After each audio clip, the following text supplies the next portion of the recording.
Bruno, tá me ouvindo? Tá me ouvindo?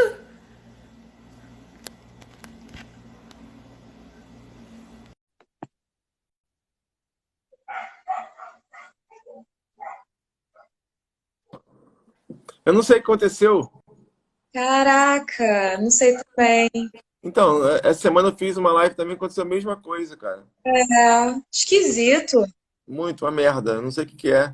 Eu sei que tem que atualizar o Instagram, não sei. Na verdade, vai acabar ficando gravado, né? Não, Só eu até e apaguei, eu até apaguei lá. Aí quando acabar a live, você salva no IGTV. tá. Vou tentar Eu, fazer aqui.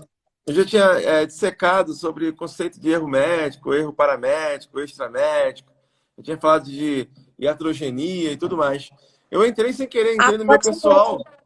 Eu vou falar, entrei no meu pessoal e sem querer. Acho que entrou aqui, pareceu que você estava entrando. Eu pensei que você fosse entrar com o seu pessoal, mas também o outro, né? Mas tá É tranquilo. porque esse aqui tem mais pessoas, Sim, aí entendeu? depois me toquei. Me toquei disso. Me toquei. Tranquilo.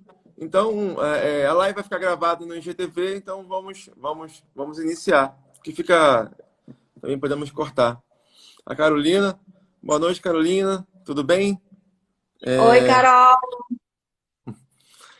Então, eu tava falando na live lá, até falei pro pessoal que eu ia derrubar para depois entrarem para aqui, né? Na que você me montou. Eu não sei o que aconteceu com a live de lá. Oi, Paulo. E aí? Eu não sei o que está acontecendo. Outra vez também eu fiz uma live sobre aposentadoria especial com o servidor do profissional da saúde e só estava dando o áudio, não estava dando a imagem, eu não sei. É É, comigo, o deu esse problema é problema. comigo. É comigo, o problema é comigo. Então, eu estava falando sobre iatrogenia. As pessoas confundem muito iatrogenia com erro médico. É um erro comum. Eu me lembro que quando eu fiz a faculdade de enfermagem, associava iatrogenia a um erro provocado pelo profissional de saúde. Então, a gente ficava ligado sempre como iatrogenia é um erro do profissional de saúde. E quando eu passei a estudar o direito médico, eu estudei isso, né, que iatrogenia não tem nada a ver com erro médico, aí você começa a avaliar algumas situações. Que, por exemplo, de definição, iatrogenia é o mal que vem da tentativa de salvação. É um ato que se procura a salvar alguém. E eu vou dar um exemplo, que até aconteceu há pouco tempo. Um paciente que chega baleado no hospital, um hemotórax, um pneumotórax, né? Ele precisa drenar esse tórax dele. Então, ali, ele vai ter, com certeza, para drenar o tórax, para salvar a vida dessa pessoa, vai ter que ter uma lesão. Vai ter que cortar o tórax, né? Fazer uma incisão para entrar um dreno e drenar aquele tórax. Aquela lesão, aquele dreno, aquela dor que ele vai sentir, aquela toda situação, é um algo esperado da situação, né? É algo previsível para um paciente que chega com um trauma de tórax. Outra situação também acontece muito é o paciente que é um pé diabético, que não tem mais a possibilidade de tratamento e vai ter que fazer uma amputação, né? É um dano iatrogênico, mas não tem nada a ver associado a um erro médico. Uma coisa interessante também que eu estava falando lá, quando eu abri a live lá, é sobre a diferença entre erro médico, erro do médico, erro paramédico e erro extramédico. O erro médico em si, né, é a classificação geral. As pessoas confundem muito, chamam erro médico, tudo é erro médico. Então, há um choque nisso, né? Erro médico, associa logo ao médico. E não, erro médico é um conjunto dos erros. Nós temos aí o erro do médico, do profissional médico, o erro paramédico, que são os outros profissionais envolvidos, e temos o erro extramédico. Do erro extramédico, o mais fácil de entender é aquela maca que cai e o paciente tem uma lesão, bate a cabeça e morre.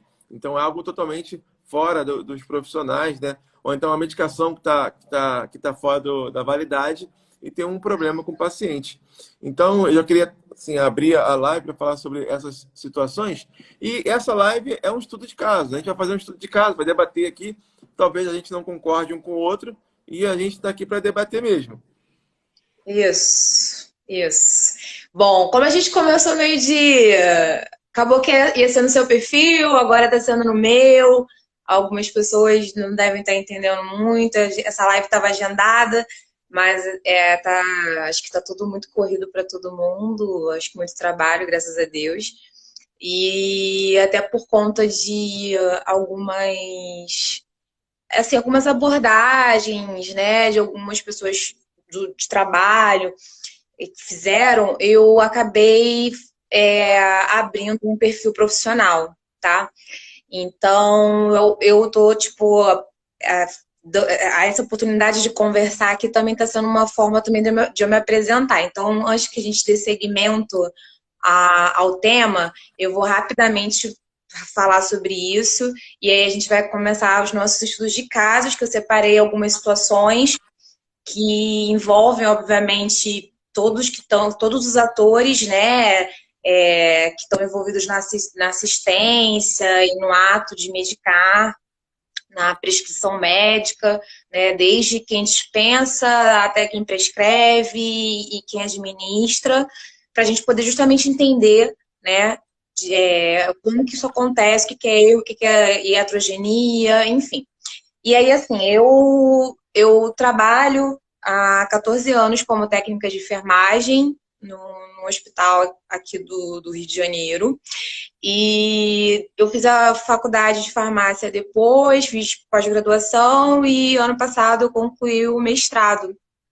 E aí, como eu tenho essa vivência já de muito tempo de hospital, a gente acaba percebendo algumas demandas, né, desses profissionais em relação à informação sobre medicamentos mesmo. Informações muito básicas e que na faculdade, ou então às vezes quem está dentro da farmácia hospitalar não consegue identificar, né? Porque na ponta é que a gente consegue perceber essas questões. E aí, como eu sempre sou abordada, né, assim, por colegas, né, porque sabem que eu tenho, né, um conhecimento um pouco maior sobre medicamentos, eu achei que seria interessante, então, abrir um perfil que eu pudesse colocar essas questões e explicar algumas coisas. E aí, como eu gosto muito dessa área de regulatórios, né, eu tive um envolvimento muito grande com isso. Hoje eu estou na área hospitalar, eu sou rotina de um hospital de suporte avançado para Covid atualmente, mas a gente encontra inúmeras questões na prática, e aí falar sobre iatrogenia e erro médico nesse momento está sendo fundamental. Porque muitos profissionais foram recrutados para trabalhar nesse momento peculiar que é a pandemia, muitas pessoas que não têm muita experiência, tá, para lidar com pacientes graves e situações extremas, e aí o que a gente nota é que muitas circunstâncias, muitas questões dentro desse contexto vêm acontecendo de forma constante, né? Então é isso. Já me apresentei, né? Vai ficar gravado aí. E aí eu separei, né? Pensei em alguns casos que a gente pudesse, na verdade, conversar, dialogar. Eu não tenho, obviamente, conhecimento a fundo das questões legais, civis que envolvem, ou penais, enfim. Mas o Bruno também é uma pessoa, ele é um enfermeiro que também é advogado. Bruno, se você quiser se apresentar, fica à vontade, porque aí as pessoas também te conhecem. E aí ele também acaba tendo uma visão muito interessante, né, sobre todas essas questões legais que envolvem a assistência hospitalar, que ele também tem essa vivência, tá? Pode falar, Bruno.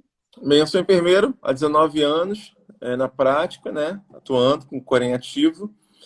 Sou advogado especialista em direito médico e da saúde, voltado para a defesa dos profissionais da área da saúde e também na parte preventiva, que envolve também consultivo e tudo mais.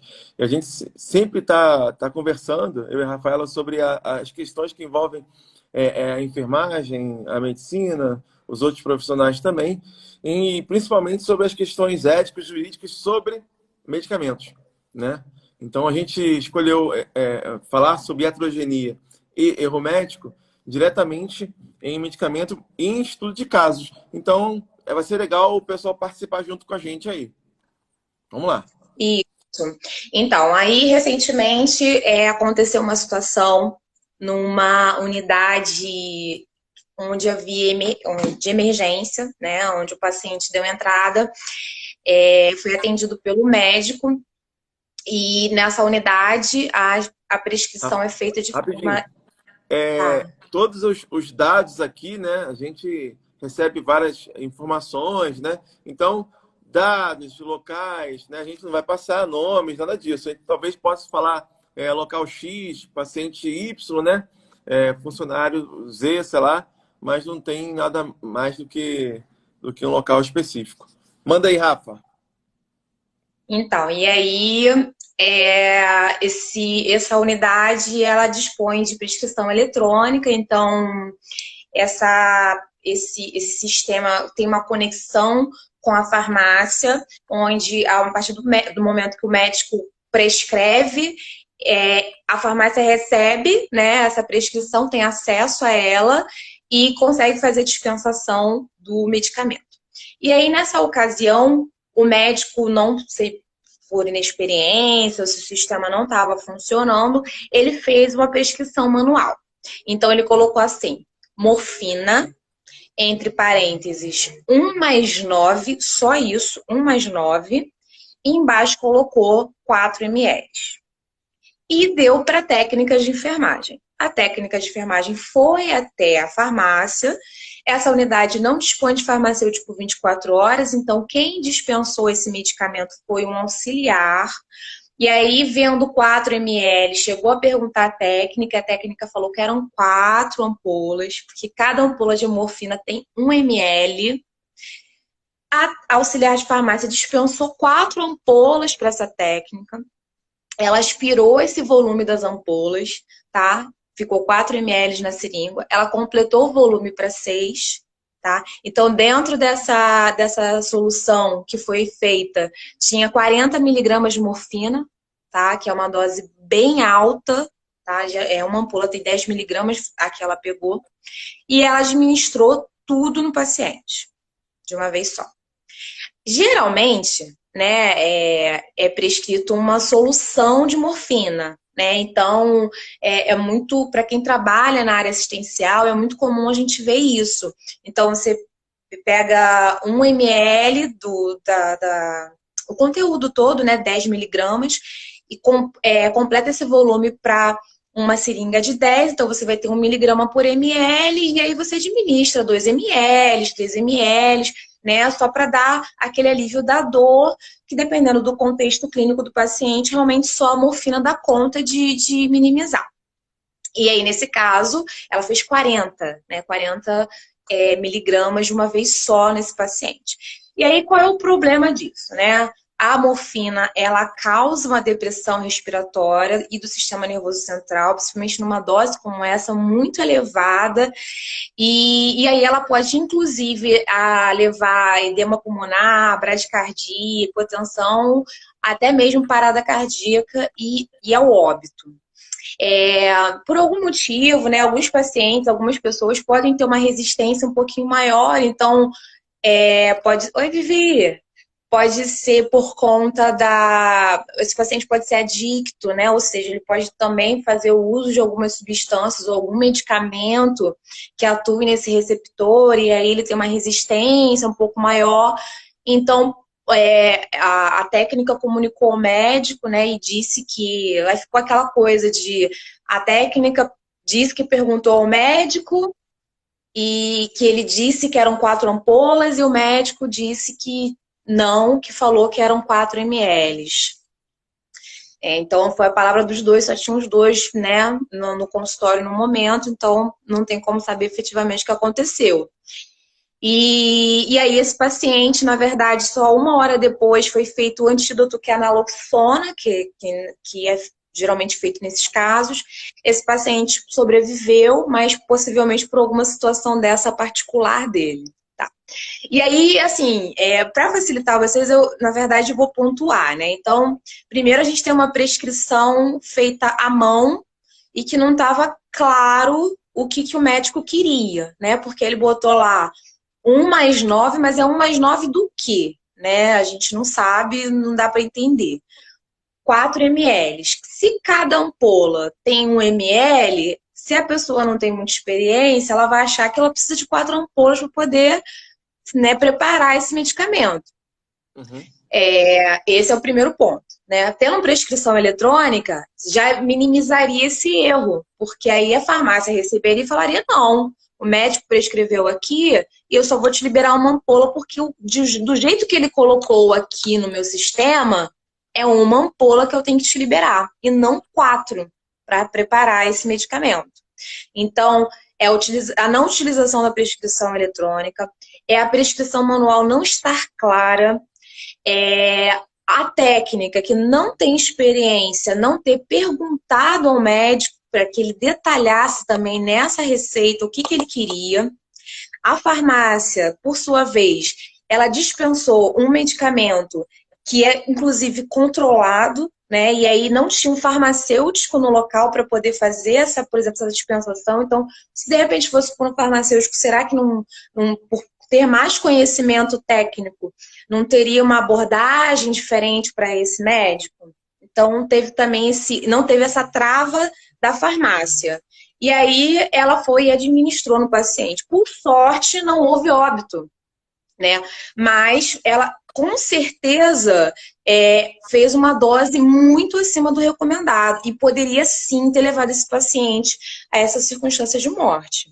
Tá? E aí, quais são? Aí vem a parte do Bruno, né? Então, quais são as questões legais, né, pontuando dentro desse contexto que são implicadas, né, dentro desse caso, desse cenário todo?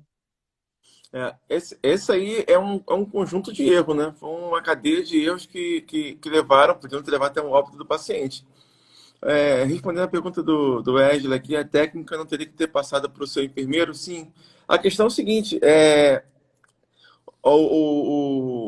a prática, né, na área de saúde, lá que o pessoal está no atendimento, em relação à prescrição principalmente, é igual o jogo do bicho. Vale o que está escrito, né? Então, se ela pegou a prescrição e ficou com alguma dúvida, ela já cai exatamente na questão do princípio. Eu estou vendo aqui, eu busquei aqui, que eu tinha visto uma demonstração sobre os 9 certos, né? Da medicação, da administração. Então, já começa por aí. Ela teria que analisar aquilo ali. Se ela ficou com alguma dúvida, eu separei aqui, você foi falando, e eu fui colocando o dispositivo legal dentro do COFEN, dentro do Código de Ética da Enfermagem. Aqui eu vou analisar só o Código de Ética de Enfermagem, a questão da dispensação, eu não vou falar assim diretamente, porque eu acho que não vem muito ao caso, né? Ali, o médico errou na prescrição, né? Ele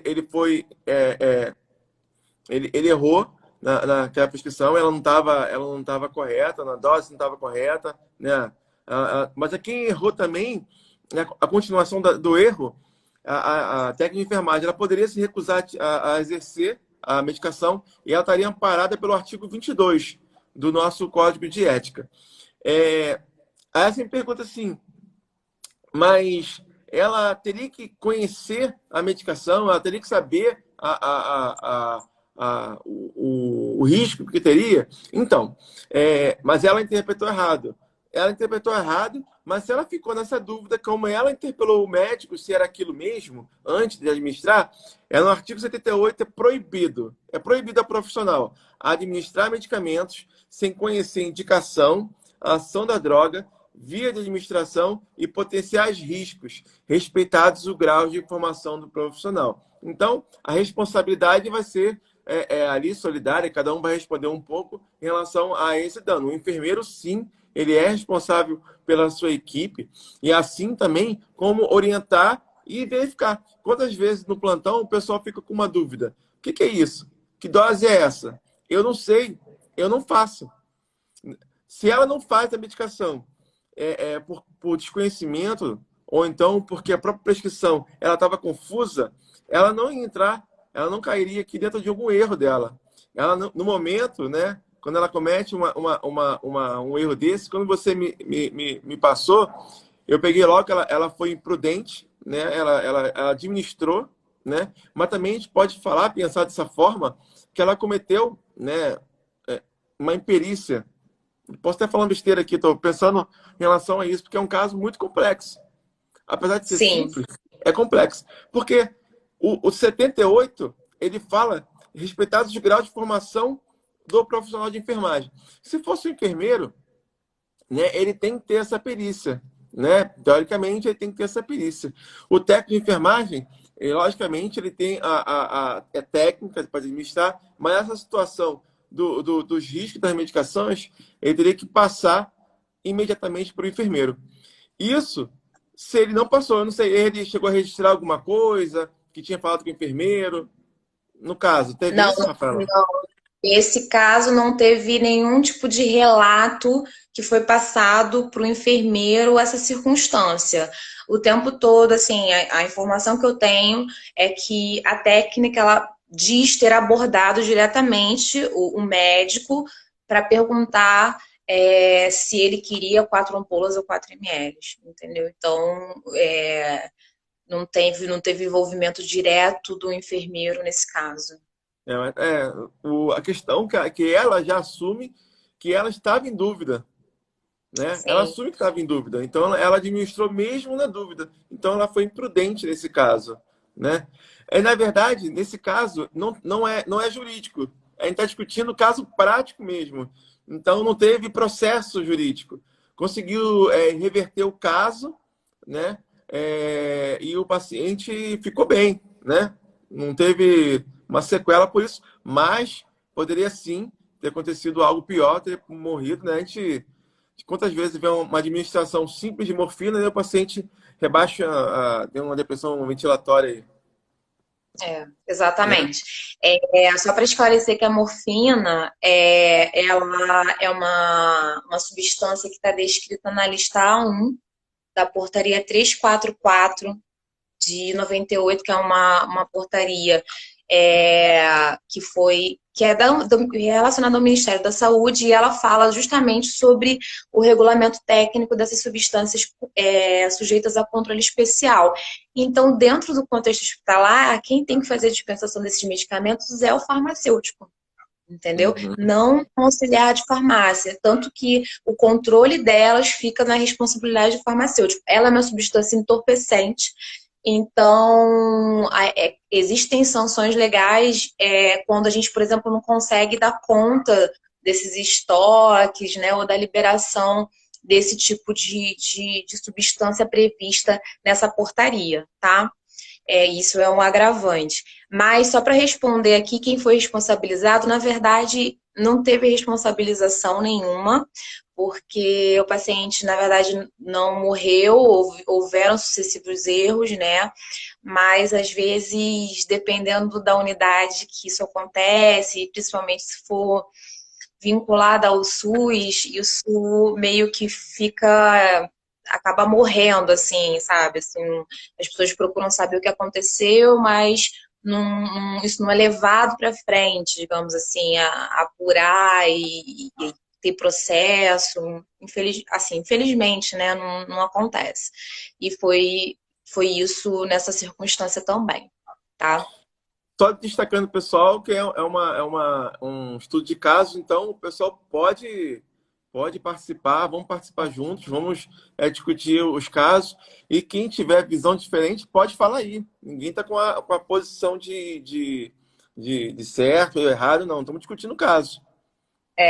Aqui Aqui eu, tá sendo quase um ao vivo, né? É quase um ao é, vivo. Porque a gente não treinou nada.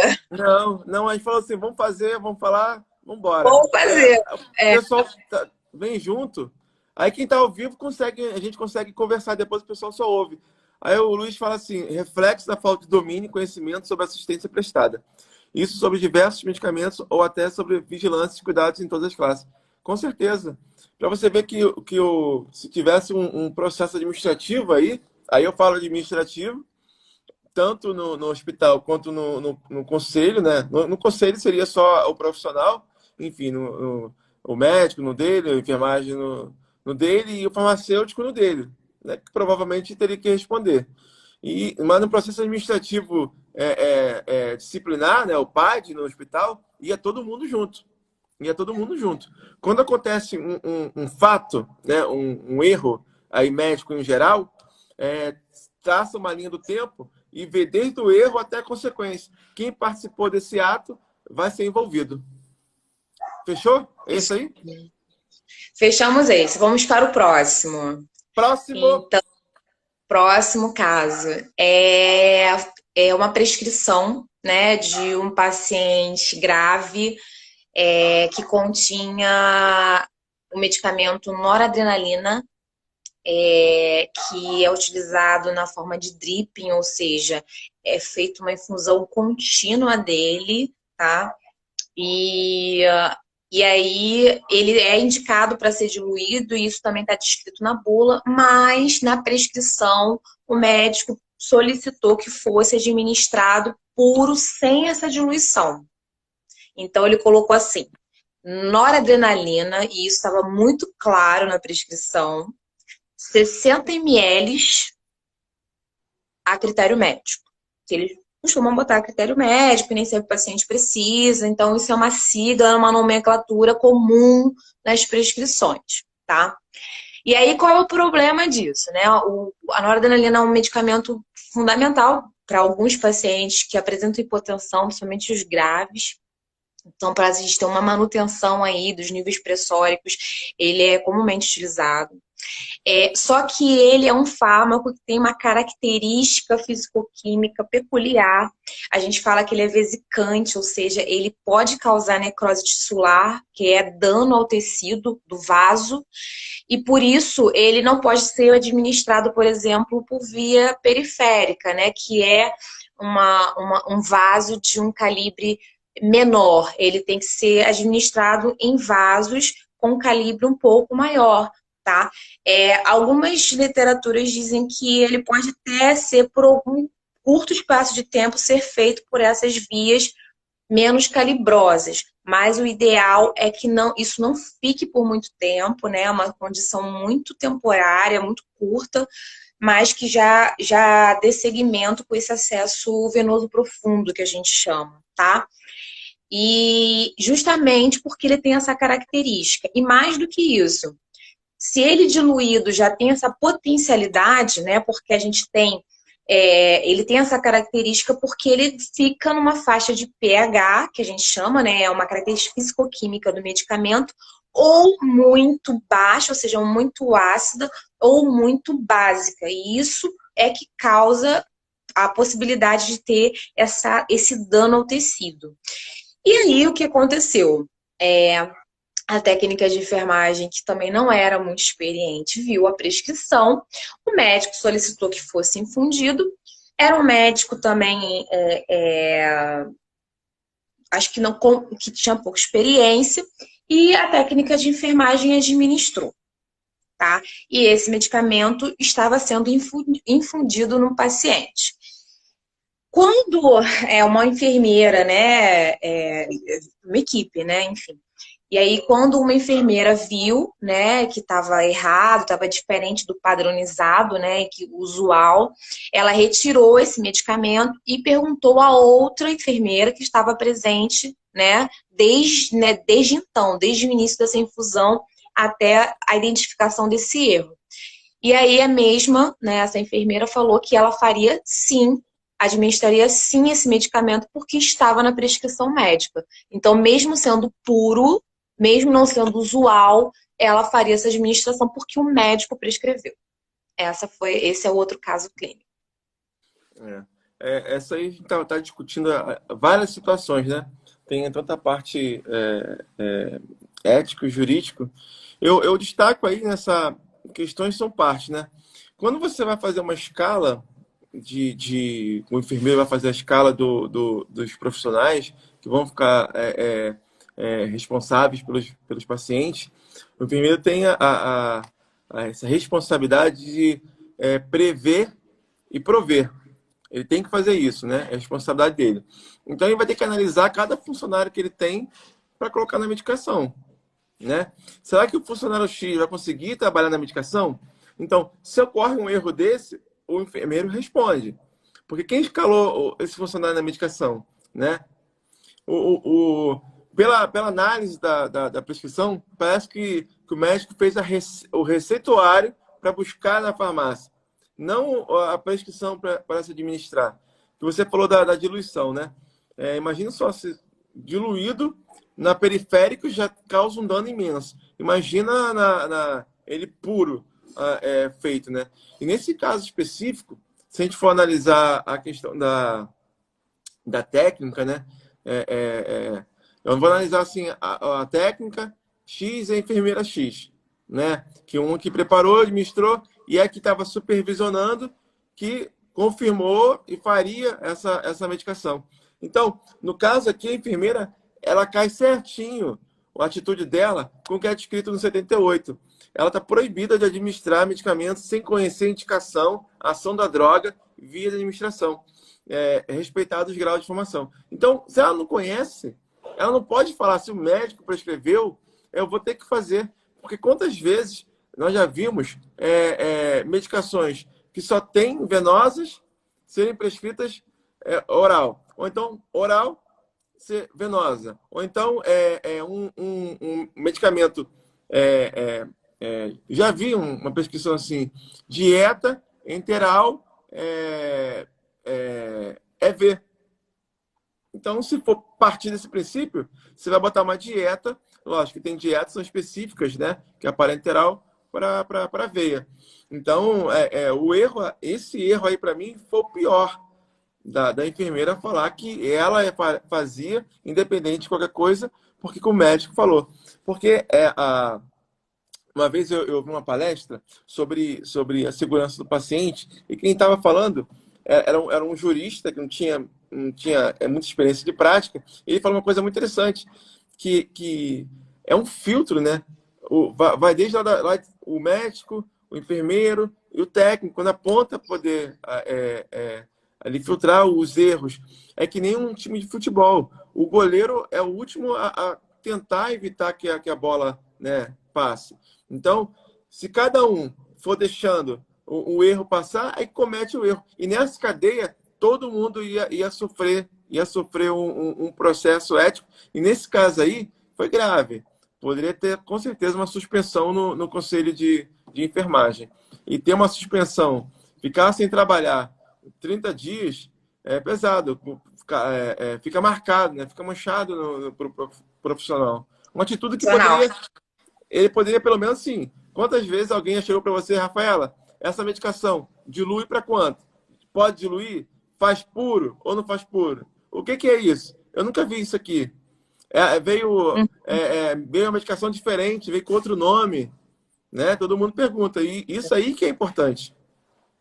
Eu acho que nesse caso em específico, eu vou até ressaltar que alguns hospitais não têm uma atuação muito enérgica do farmacêutico, muito presente do farmacêutico. Então, eu até acho que isso é um dos casos onde o farmacêutico clínico ou até mesmo o farmacêutico hospitalar que consegue ter uma atenção maior sobre as prescrições, ele consegue atuar perfeitamente e consegue, inclusive, inibir esse processo. Quando você falou aí que a gente tem barreiras, a gente tem inúmeras barreiras.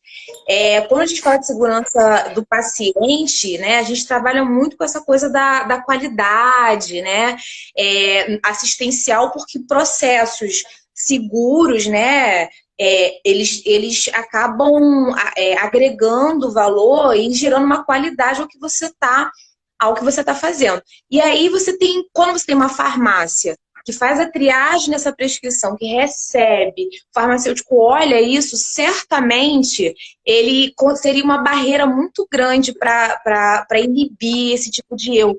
Não simplesmente liberando essas ampolas ou tendo estoque. Por isso que a gente bate muito nessa tecla de ter estoques nos postos de enfermagem, né? Eu vou só ler o que o Henrique colocou aqui, que ele também é farmacêutico, ó. Por isso deve ser protocolo para tudo. Parece chato, mas é perigoso ficar na dependência da inexperiência de um profissional. E é o que, infelizmente, por conta da situação atual, de pandemia, a gente tem visto muitas pessoas que foram recrutadas sem com pouca experiência, mas para tratar desses pacientes graves e acaba colocando, enfim, em risco, né, a vida deles por conta, inclusive, dessa falta de comunicação. E aí, nesse contexto, o profissional farmacêutico, tanto quanto os outros profissionais que estão envolvidos, ele poderia ser com uma grande barreira para inibir esse tipo de ato, inclusive, eu devo ressaltar o seguinte, ele não só, Fábio Ferracini, oi, que bom que você está aqui.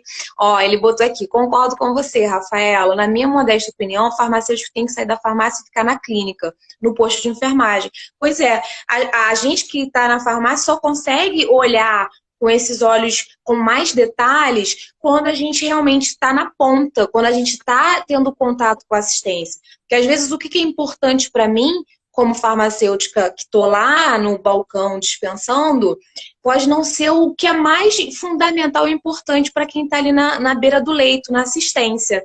E esse é um caso muito clássico.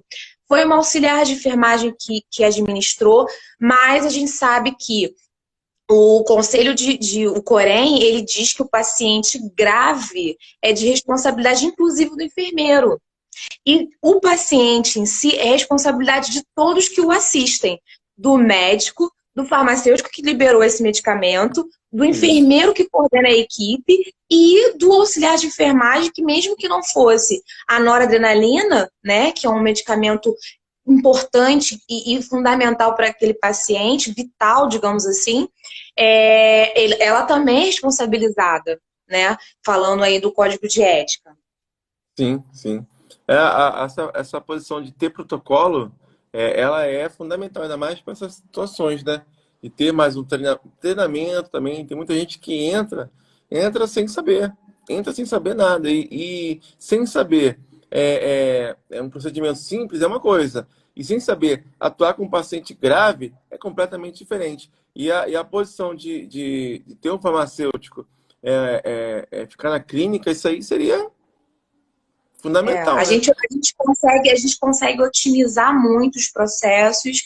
Na verdade, é um trabalho conjunto, principalmente com o prescritor, para a gente conseguir aí ser uma grande barreira, principalmente aos erros que são relacionados aos medicamentos. A gente pode ir para o próximo caso? Já está Vamos quase sim. 15 minutos. É. Esse caso, na verdade, ele envolve questões de procedimento e também de medicamento, tá? Então, era uma paciente que fez uma troca valvar da válvula mitral. Ela começou, então, a fazer o uso de anticoagulante, né? E aí faz uso contínuo porque é a válvula metálica. E logo no pós-operatório imediato, né? Porque eu já uma semana de pós-operatório, 2 semanas de pós-operatório, ela, mesmo tendo resultados de ecocardiograma sem alteração, ela, aliás, com uma pequena alteração, dizia que tinha um leve derrame pericárdico, ela não tinha essa melhora, essa diminuição desse derrame. E aí, os prescritores iniciaram, então, na verdade, primeiro um anti-inflamatório, porque eles achavam que era de caráter inflamatório esse derrame, até pela clínica que ela apresentava, que era muito boa. E aí, um específico para cardiologia, né? A Coach, eu sempre me embolo para falar alguns nomes, tá? Colchicina. E aí, e depois eles entraram com outro inflamatório. Esse é mais indicado para cardiologia, essa substância é um alcaloide, não tem tanta interação com outros medicamentos que estavam ali no contexto dela, né, clínico, de prescrição. Mas, enfim, em 2 semanas, ela teve que drenar esse líquido. E aí, quando drenou, eles viram que, na verdade, era um derrame pericárdico de sanguinolento. Eles drenaram sangue, assim, a gente fala vermelho, né? Não, enfim, não era nem coágulo, nem sangue escuro. Ela teve um derrame pericárdico extenso de 800 ml que foi drenado. E acredita-se que tenha sido um acidente cumarínico, que é uma condição hemorrágica, né, assim, de hemorragia, ocasionada justamente pelo uso de anticoagulante tá? E geralmente, por isso que ele é até um fármaco, uma classe, né, que exige uma monitorização constante do paciente, que é através do INR. E aí, no caso dela, como era um uso recente, ainda não tinha um ajuste de dose, acredito que tenha sido essa circunstância, né? Então, assim, será que estava errada a prescrição do anticoagulante? Não, não estava errada a prescrição, né? Ela precisava e precisa e faz uso certamente até hoje, até por conta de ser uma válvula metálica, mas nessa circunstância em si pode ter sido, foi sim uma iatrogenia, porque de certa forma causou um dano para ela, teve que ser voltar para o centro cirúrgico para colocar o dreno, para poder drenar, quer dizer, você expôs o paciente a um outro risco de contaminação, a um outro procedimento invasivo. Então, é uma iatrogenia, mas não é um erro médico, entendeu? Não é um erro médico por si só. Talvez pudesse ser algo inerente ao procedimento cirúrgico, de que, sei lá, algum ponto, né, que, enfim, acabou dando brecha para que tivesse esse derrame. Talvez aí, talvez aí.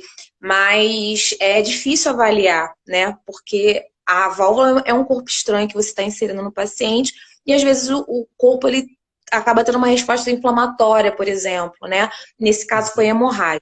Tá? Então, esse é o outro casinho que eu trouxe para a gente poder conversar. Uma pergunta. Você falou sobre a medicação, né? Sobre o anticoagulante. Qual que foi? Qual foi? Então, ela começou a fazer o uso de varfarina. Então, tem alguma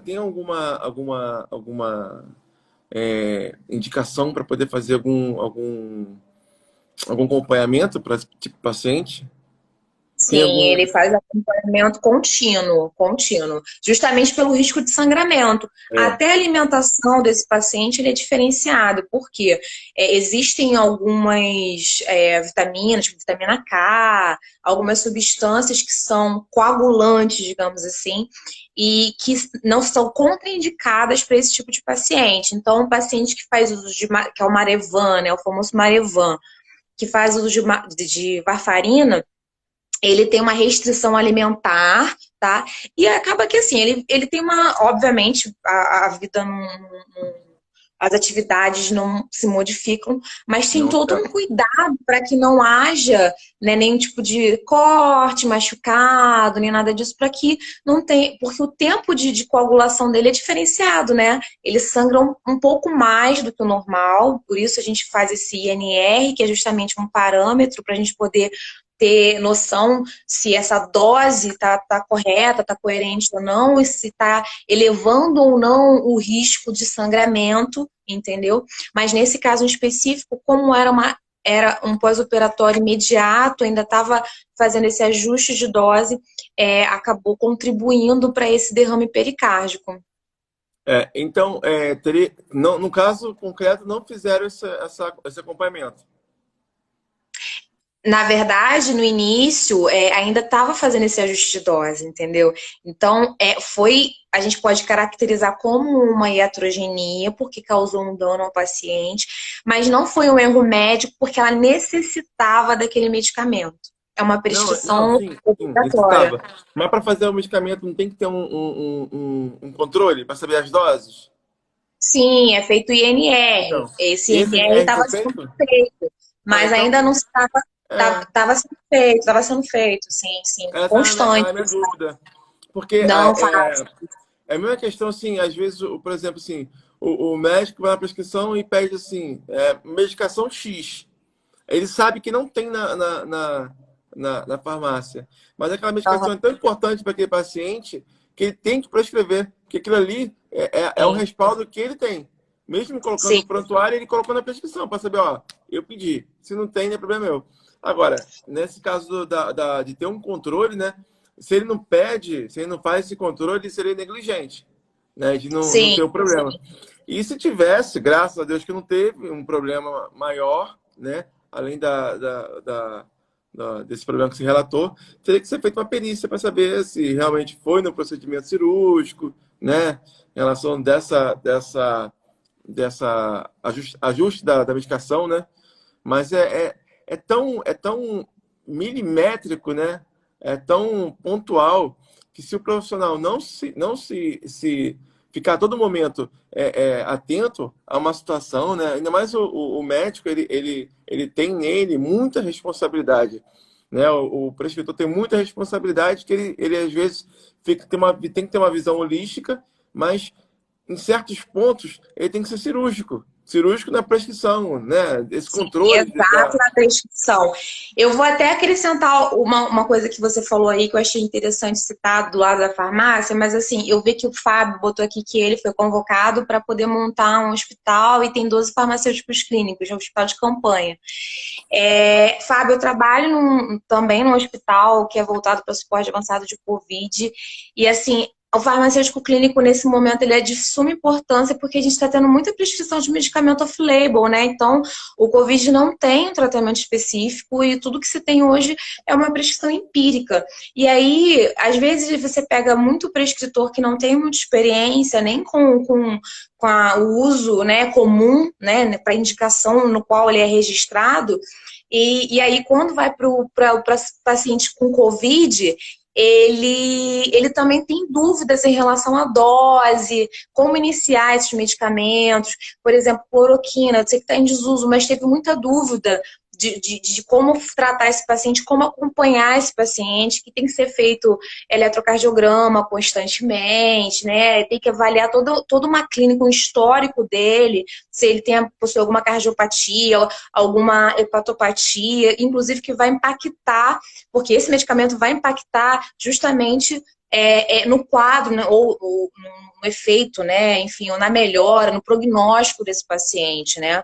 Eu vi que você colocou que o farmacêutico clínico tem que acompanhar os resultados do GNR, exatamente. Caso o médico não solicite, o farmacêutico tem que intervir e solicitar o exame. Exato. Mas é que, infelizmente, em algumas unidades, principalmente do SUS aqui do Rio, a gente não tem como manter esse serviço de farmácia clínica, porque às vezes a gente tem um quadro reduzido, né, de farmacêuticos, e aí a gente também tem uma burocracia muito grande, né, dentro da farmácia, não só, mas aí eu falo de todo o ciclo da assistência farmacêutica, desde a questão da aquisição, enfim, que envolvida até o momento da dispensação. E isso demanda muito recursos humanos e algumas coisas até são responsabilidade específica do farmacêutico. E aí, às vezes, você não consegue ir até a clínica ou até ter um contato maior com o prescritor, justamente para você ter essa interação, né?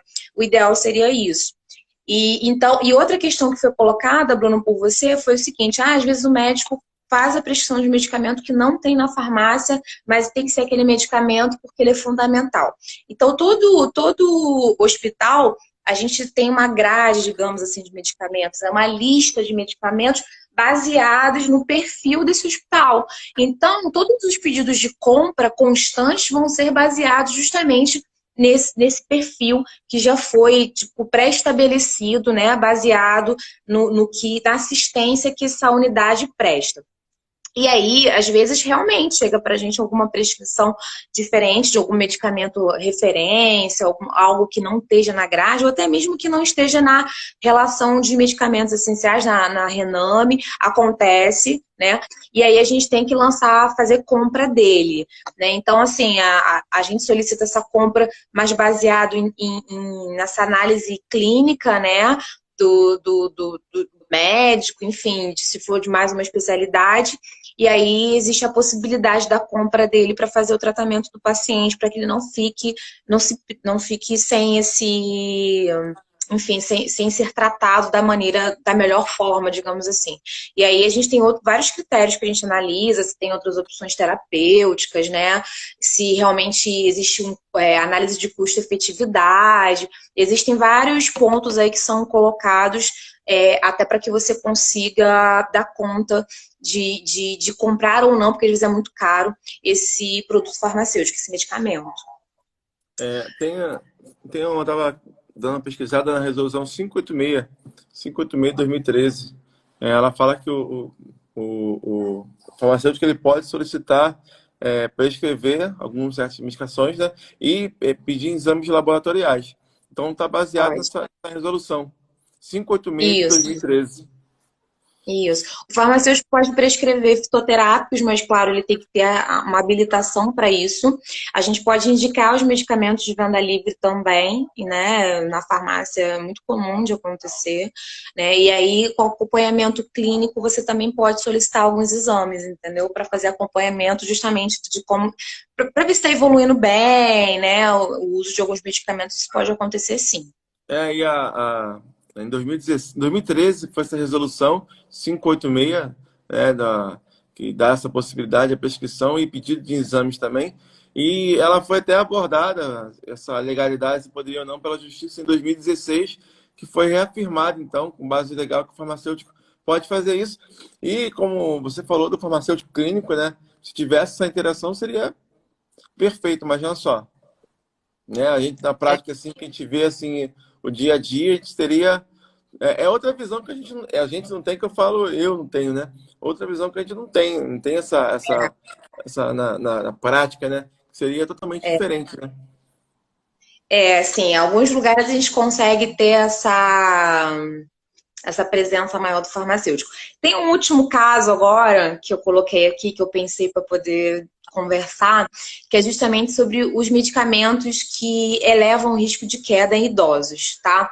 Então, é muito comum um idoso fazer uso de vários, de polifarmácia, que a gente chama, não dá para definir, assim, exatamente, mas em linhas gerais é o uso de mais de cinco ou mais medicamentos, né, regularmente, tá? E aí a gente chama isso de polifarmácia. É muito comum em idoso. E ele sofre um pouco mais com os efeitos tóxicos, porque ele tem um metabolismo totalmente diferenciado, né? Então, a farmacocinética, a farmacodinâmica, elas acontecem de maneira diferente também. Então, um exemplo é que ele tem um aumento do volume de distribuição desses medicamentos, desses fármacos, né? A gente tem, às vezes, também um aumento de gordura corporal e a gente tem redução de massa muscular. E, além disso, a gente tem um clearance, que é justamente a eliminação dessas substâncias, desses fármacos, né, pela urina, a gente também tem ele reduzido. Quando a eliminação está reduzida, a concentração desse fármaco no sangue também aumenta. Então, por exemplo, o uso de benzodiazepínicos, de medicamentos sedativos, ele acaba se estendendo. Aí, quer dizer, ele faz uso disso à noite, aí usa o antipertensivo, que também já deixa, né, já causa a diminuição da pressão arterial. E aí esses efeitos somados, né, tem um certo sinergismo, pode elevar o risco de queda. Então, até onde está o erro médico ali dessa prescrição, né? Será que aquele paciente idoso precisa de tantos medicamentos que estão ali, de todos aqueles que estão ali? Será que se de repente não tiver se não for feita uma reconciliação, a gente não tem uma otimização dessa terapia, uma diminuição desse risco de queda, é muito comum isso acontecer, tá? E um dos fatores é o uso desses medicamentos. Medicamentos sedativos, medicamentos benzodiazepínicos, né, em linhas gerais, alprazolam, clonazepam, e aí somado às outras terapias tem esse risco elevado. Assim, tô que está falando, tô pensando no erro médico.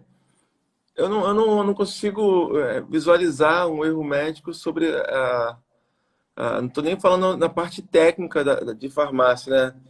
Será que ele precisava de 5 medicamentos, né? Eu não vejo isso Sim. como. Eu não sei. Como a gente está aqui para discutir mesmo, né? Não está aqui para concordar com o outro. Mas assim, é porque eu não sei mesmo. Estou aqui pensando isso. Será? Eu não tenho.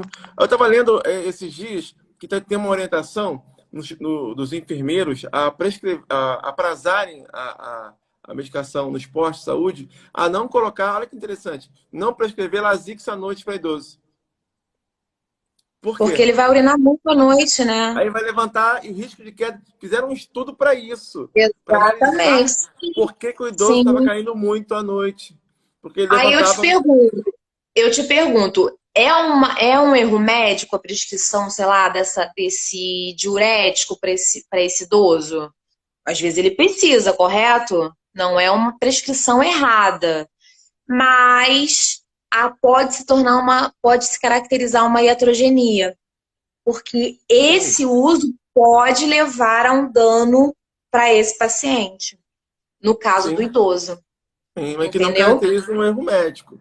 Aí eu vou falar Não, mais específico. Erro do médico, né? Não seria um erro erro do do médico. médico, Sim, né? sim, Seria erro do médico. uma iatrogenia, como a gente comete iatrogenia torta direita. Uma punção venosa acaba sendo uma iatrogenia, causa um dano, causa uma lesão, né? A medicação acaba, o acesso acaba perdendo, acaba causando aquela lesão no paciente. Mas é interessante isso demais, né? Será que o excesso de medicamento também pode caracterizar um erro médico? Se por acaso ele prescreveu algo que não sabia, né? Uma imperícia, no caso, algo muito específico, né? Que ele não possa prescrever, não sei. Eu Aí, acho que se. Eu acredito que assim, existem. A gente às vezes pega prescrição com mais de um fármaco de uma mesma classe, e às vezes são tantos medicamentos que às vezes é difícil você monitorizar se o paciente está tendo um sintoma X e está vinculado àquele tipo de interação, entendeu? Que tá acontecendo. É muito difícil. Eu vou só falar o que a Carol falou aqui, ó. Ótimo tema. Na geriatria, um dos tópicos fundamentais é exatamente a desprescrição. Uma luta. A última coisa que os pacientes querem é ir ao consultório e sair com remédios a menos. Não é fácil. Isso é uma grande verdade, Carol. Uma grande é. verdade. E ó, isso Difícil ler. aí, Fala, pode falar. isso aí deu uma travada. Isso aí, né? A gente conhece ela da prática, né? Ela tinha muito isso, né? De ter esse tratamento com o paciente. É muito legal o jeito que ela tratava. Eu me lembro da prática dela, né? A É, medicina Carol. humana, né? A medicina humana, às vezes, ela até se cansava demais, né? A mais, né? Por se dar muito com o paciente, né? É muito legal o tratamento, sim. E essa fala dela, né? Da desprescrição, né? É muito interessante. Em relação também difícil distinguir entre iatrogenia e erro médico. Às vezes sim, né? Às vezes é muito difícil e às vezes tem que ter uma perícia. Não tem jeito. Tem que ter perícia para definir se teve o erro ou não teve, ou se foi uma iatrogenia. A partir do princípio que toda lesão ao paciente, todo dano é uma iatrogenia, né? A gente não pode associar a iatrogenia sempre ao erro médico, e lembrando sempre que erro médico é erro né, geral, é um conceito É, geral. esse é um conceito geral. Outros profissionais também estão envolvidos nesse contexto de erro médico. É só um título, Não, digamos não, assim. sim, sim. É aquela que engloba todo mundo, né? Porque Isso. acaba muito colocando nas costas do médico coisa que ele nunca poderia assumir isso, né? Aí, por exemplo, a marca caiu, é erro médico. Não, não é. Acaba sujando muito o nome. Bacana, as pessoas vamos aprendendo mais, né, sobre o tema. Essa live vai ficar gravada no IGTV da Rafaela.Silva86. O pessoal que me segue, peço também para seguir a Rafaela. Tem um perfil Tudo profissional sobre também, medicamentos. tudo sobre medicamento, que vai começar a bombar muita informação. Eu agradeço muito a presença de vocês. No meu deu problema, no meu não conseguiu. A Rafaela entrava voz e não entrava a Rafaela. E que Deus possa abençoar a todos, que foi demais. Foi Trabalhar numa legal, foi live. ótimo. Sim, trabalhar numa Valeu, live. Bruno. Até a Trabalhar numa próxima live live assim. para fazer mais, né? Mas trabalhar numa live, estudo de caso, é muito interessante, é muito legal, é muito bacana. A gente É, aprende muito, aprende muito. Ó, fica com legal. Deus. Pessoal, quem está vendo aí ao vivo, muito obrigado pela participação. E quem está vendo depois, não ao vivo, gravado, fique com Deus, mande as perguntas. E é isso aí. Tamo juntos e vem muito mais. Tchau, gente. Tchau, tchau. Com Deus.